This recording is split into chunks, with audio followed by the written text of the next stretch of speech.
incredible, I gasped, and I must have looked very shocked indeed, because he pointed to my face, and they both burst out laughing.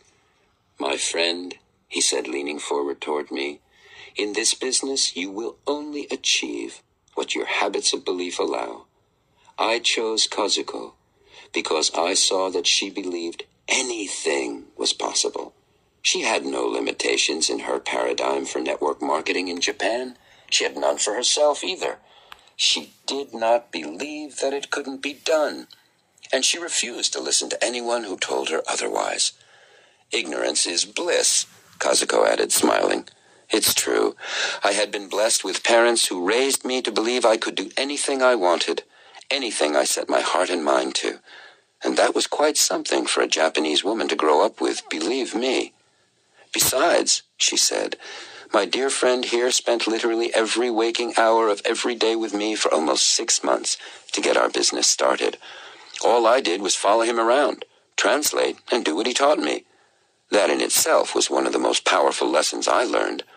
And now I've done that with all my key people," she added. "How many leaders do you have?" I asked her. 9 key leaders, she told me. "Well, how many people have you sponsored totally?" I asked in surprise. "Oh, 50 or so," she said. "In 10 years?" I asked, again quite surprised by her answer. "Yes," she responded, "in 10 years. That's another thing my sensei here taught me. He told me that every highly successful network marketer he had ever met had earned the majority of his or her income from the sales generated by 2 to 5 individual distributor groups built by leadership distributors. He said to look for those 4 or 5 people, to ask all my new people right up front if they were committed to achieving that level of leadership and success. And he told me to focus my efforts on developing those men and women who had made that commitment. So I did." "What about people who didn't want to make that kind of commitment?" I asked her. "I gave people what they wanted," she said. "Remember, I'm a housekeeper. I take care of people.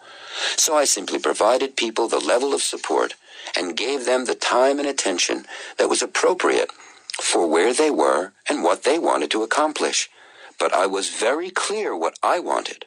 I wanted leaders who would duplicate themselves.